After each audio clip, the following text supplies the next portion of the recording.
राम राम जी। और कैसे हैं आप सभी? आशा करती हूँ बहुत अच्छे होंगे। मैं बहुत अच्छी हूँ। और मैं हूँ हमीरपुर, हिमाचल प्रदेश के। जो हमीरपुर है वो हिमाचल प्रदेश का एक डिस्ट्रिक्ट है। और आज की वीडियो है, आज ये देखिए बस आ गई तो मैं जा रही हूँ कहाँ? मायके। जैसे कि आप सभी जानते हैं, गर्मियों में औरतों को ठंडक किसी कोल्ड ड्रिंक या जूस से नहीं मिलती है, उनको मिलती है मायके जाकर सबसे ज़्यादा ठंड। तो ही रास्ते में सुंदर सुंदर नज़ारे। ये है हीरा नगर का पार्क, बहुत फेमस है। और हमीरपुर का ये बेस्ट लोकेशन है, चील के जंगलों से घिरा हुआ बहुत ही सुंदर सा पार्क है। आपको दिखाती हूँ अपने मायके के जाने के रास्ते के बारे में। मायके नज़दीक ही हैं, लेकिन 2 बसें चेंज करनी पड़ती हैं मुझे।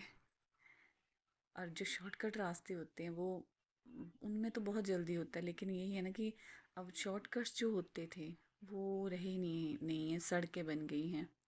और जो शॉर्टकट जैसे मतलब 1 घंटे का बस का रास्ता है ना, तो शॉर्टकट में आपका आधा घंटा में हो जाना वो कवर। लेकिन अब वो रास्ते, पुराने सारे रास्ते जो हैं वो ख़राब हो चुके हैं अभी। और वैसे भी बंदर, कुत्ते, जंगली जानवरों का डर डर होता है। पहले सभी लोग जो थे पैदल ही ट्रैवल करते थे। अभी देखिए ये सेंट्रल स्कूल, जो भी बच्चे यहाँ पढ़े हुए हैं उनकी एक मेमोरी। सेंट्रल स्कूल हीरानगर से थोड़ा सा आगे है ये। और फिर आगे जाते जाते गांव, खेत, हरियाली और और भी बहुत कुछ है, आप देखेंगे आगे वीडियो में। तो चील के जंगल, लेकिन वही ना, आजकल बहुत ज़्यादा गर्मी पड़ रही है। और लोगों ने भी पता नहीं क्यों जंगल जलाए जा रहे हैं। एक तो चलो खुद नेचुरली इसमें में लग जाती है कई बार आगे किसी गलती से, लेकिन कई बार घास के जो होते हैं ना लोगों के, खुराटियाँ जो बोलते हैं, आजकल सब सफाई सफाई कर रहे हैं। तो फिर क्या हो रहा है, उनको जो अनवांटेड से प्लांट्स होते हैं ना, उनको जलाने के लिए क्या करते हैं, आग लगा देते हैं। और कई बार आउट ऑफ कंट्रोल हो जाती है आग। तो उस वजह से देखिए किस तरह से धुआं छाया छाया हुआ। और टेम्परेचर तो कल देख रही थी मैं कि परसों तो 38 डिग्री सेल्सियस से भी 39 डिग्री सेल्सियस होने वाला था। इतनी ज़्यादा गर्मी। लेकिन ये तो ना, पेरेंट्स पेरेंट्स की याद आ जाती है। तो पेरेंट्स बुलाते हैं तो मैं सोची चलो दिन दिन में मिल के आ जाती हूँ।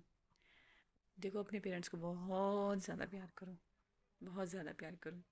भगवान का रूप है वो आपके लिए। मैं तो जब छोटी थी तब तो कर, लेकिन जैसे जैसे बड़े हुए अभी और समझ आ रही है, तो मैं सबको बोलती हूँ कि जीते जी जो है ढेर सारा प्यार कर लो अपने पेरेंट्स से, तो खास तौर पे।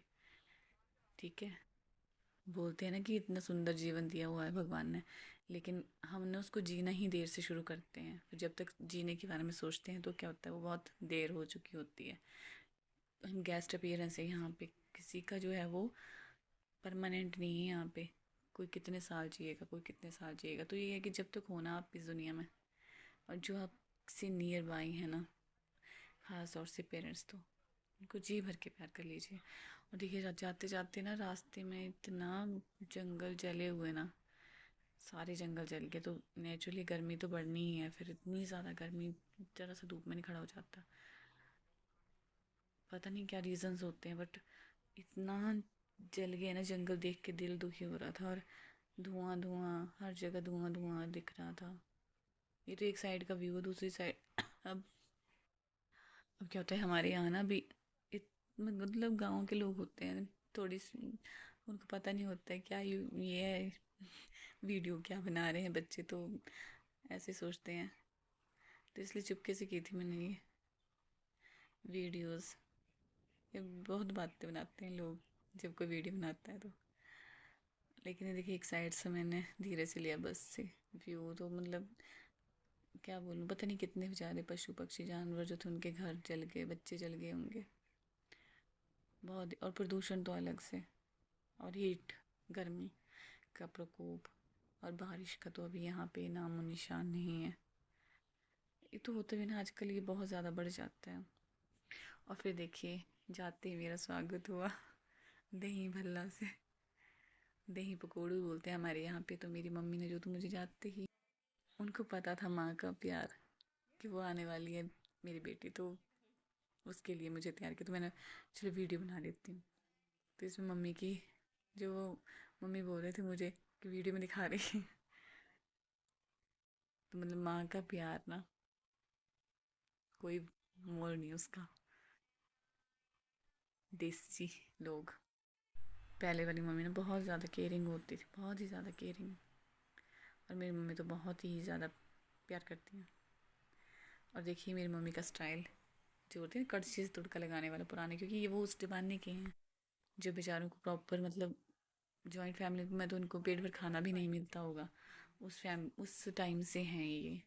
और चूल्हे पे ही सारा काम होता था, लाइट नहीं होती थी, और भी बहुत कुछ जो, मतलब हाथों से ही सारे काम, बैलों से खेतों के काम, फसलों के काम, बहुत ज़्यादा काम। अभी तो माँ के हाथों में तो वैसे भी जादू होता है। तो ये ना मम्मी तो मतलब पहले तो चूल्हे पे ही बनाते थे, लेकिन जैसे धीरे धीरे अभी थोड़े बुजुर्ग भी हो रहे हैं, तब भी मम्मी का हौसला इतना रखते हैं ना मम्मी। और इन, मतलब मेरी मम्मी ज़्यादातर कहते हैं कड़छी से ही तड़का लगाते हैं, देसी घी का तड़का लगाते हैं दाल में हमेशा ही, हमेशा। और स्वाद, ये तो स्वाद ऐसा होता है कि मतलब हम तो पता नहीं क्या क्या मसाले डाल के तब भी नहीं बनता है। और यहाँ मम्मी बोल रहे थे मेरी चुल्ली दिखा रही है। तो नहीं, मेरी मम्मी की चुल्ली तो बहुत प्यारी, सबकी मतलब गांव में ऐसे ही होता है, जब हम चूल्हे पर काम करते तो कई तरह के छिट्टे छिट्टे लग जाते हैं।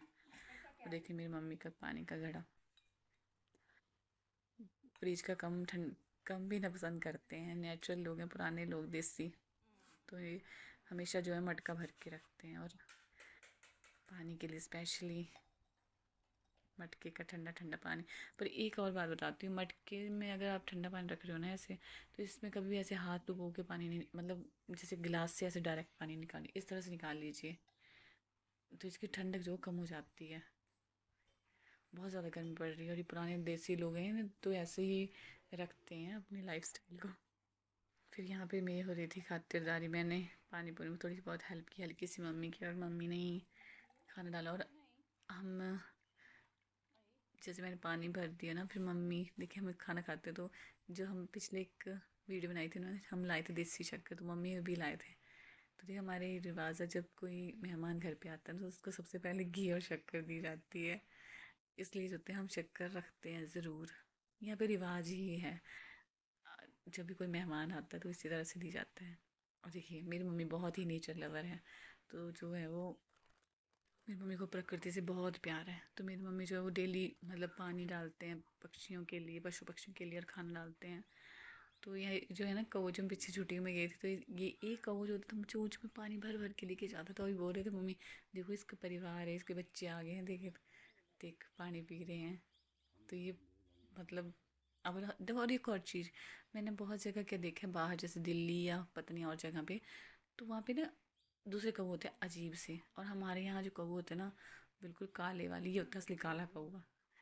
देख लीजिए हमारे हमीरपुर में ऐसे ऐसे ऐसे कौवे होते हैं काले वाले। और जब हम पहले गए थे तो ये चोंच में भर भर के लेके जाता था बार बार। और ये कौवा है ना, मतलब यहाँ आते रहता है, ये पानी के, पानी और भोजन मिलता है यहाँ। और ये इतना चालाक कौवा है ना, जब रोटी डालता है रोटी सूख जाती है तो पानी में डिप करता है रोटी को, फिर खाता है। मैंने बहुत बार देखा, लेकिन वो इन्हें शूट नहीं कर पाई, तो इतना ख़राब है ना। सच्ची में बड़े तेज़ होते हैं कौवे, स्मार्ट कौवे। और मुझे भी ना एक बचपन की याद आ गई अपनी। जब ना कौवा आता था और चिल्लाता था ना ऐसे बैठ के, हमारे पेड़ पोड़ पे बैठ के या आंगन के, तो या घर पे के छत पे काएँ काएँ करता था, हम बोलते थे ना, हम बोलते थे हमें कि कौवा उड़िया परौने आएंगे। हमें मतलब हमारे मम्मी पापा भी ऐसे बोलते थे कि ऐसे बोलो कि कौवा कौवा उड़िया परौने होंगे। और सच्ची में मेहमान आ जाते थे। उस टाइम की तो मतलब पहले जो थे प्योर हार्टेड लोग होते थे, वो ये बातें भी सच्ची हो जाती थी। अब ये नहीं पता कोई इंसिडेंट्स होता था क्या था। फिर वही ना कि छोटे बच्चे जल्दी बिलीव कर लेते, तो हमने भी बोला कि अच्छा ऐसे होता है कि मेहमान आते तो हाँ हम बोलते ना कौवा कौवा उड़िया मैं चीजी आड़े परौने आन, कि मतलब कि ऐसे मेहमान आए जो हमारे लिए मिठाई लेके आए, और ऐसे ना है कि जो चीनी लेके आते हैं। आपको पता है हमारे यहाँ पे ऐसे खाली नहीं जाते हैं किसी के घर पे, कुछ ना कुछ लेके जाते हैं, मीठा लेके जाते हैं। पुराने ज़माने में तो शक्कर लेके जाते, लेकिन अभी चीनी का पैकेट, चीनी लेके जाते हैं, आधा किलो किलो लेके जाते हैं, खाली हाथ नहीं जाते हैं। और ये अभी कुछ वो खाना खा रहा था, मैंने सोचा कंकड़ ही डालने लग पड़ा लेकिन ये खाना खा रहा था, चावल थे ये बच्चा है उसका कौवे का। और शादीशुदा औरतें जो होती थी पुराने ज़माने में, वो भी ऐसे बिलीव करती थी, जब अपने ससुराल में होती थी तो जब कोई कौवा आता था ना और चिल्लाता था, तो वो बिलीव करती थी ऐसे कि ये जो कौवा है ये मेरे मायके से है और ये मुझे मायके का संदेशा सुना रहा है। और ये इस पे बहुत ज़्यादा गाने और लोक कथाएँ भी हैं। मेरे मायके में ना बहुत सारे आम के जो है वो पेड़ और बहुत ज़्यादा आम लगे होते हैं उन पे, मुझे बहुत सुंदर लग रहे थे देखने में। और फिर मैंने मम्मी ने बोला कि ले भी जाओ चटनी और खटाई बनाने के लिए, तो मैं फिर लेके भी आई और ये बहुत सुंदर लग रहे थे, बहुत ज़्यादा लगे। और फिर मुझे मम्मी ने बोला कि तुम भी ले जाओ, तो मैं जो थी वो डंडा दिया, मम्मी ने मुझे डंडे से उतार रही थी। कौन कौन है इस तरह मेरी तरह जो उतारता है, और ये उतर ही नहीं रहे थे क्योंकि ऊंचे होते तो उतारना मुश्किल होता है, अच्छा नहीं लगता पेड़ को ऐसे मारना, पर क्या करें, अब ये तो करना ही पड़ता है। फिर मैंने आम इकट्ठे किए और शाम को बनाई थी इनकी चटनी, प्याज नमक और मिर्ची डाल के और चीनी डाल के, बहुत टेस्टी बनी थी। और हाँ, इसमें एक और बात होती है, ये जो आम होते हैं ना, इनका जो शुरू में एक निकलता है, हमारे भाषा में तो उसको कुट बोलते हैं। अगर वो स्किन के ऊपर लग जाता है कहीं, तो वो पिंपल्स या रैशेस कर देता है, ऐसे इन्फेक्शन कर देता है, तो उसके ऊपर जो है वो सरसों का तेल लगाना चाहिए, वो फिर उससे ठीक हो जाते हैं। और फिर मम्मी ने पकौड़ू और आम दे दिए, और लास्ट में मुझे मिला शगन, क्योंकि हमारे घर में कोई भी आता है ना तो जाते जहाँ तो शगन डाला जाता है उनको। पहले जो था वो चूड़ियाँ और बिंदी, रुमाल, रिबन डालते थे, लेकिन अब जो कैश ही मिलता है। बाकी ढेर सारी गपशप और बहुत मज़ा आया, बहुत ही मज़ा आया मम्मी के साथ, भाई भाभी पापा बच्चे सबके साथ। और आप बताना आपको ये मेरा जो वीडियो थी वो कैसी लगी। मैं अपनी ही मेमोरी के लिए इन चीज़ों को सेव करके रख लेती हूँ। अगर आपको अच्छी लगेगी तो लाइक शेयर कमेंट और सब्सक्राइब कीजिएगा। वीडियो देखने के लिए आप सभी का बहुत बहुत धन्यवाद।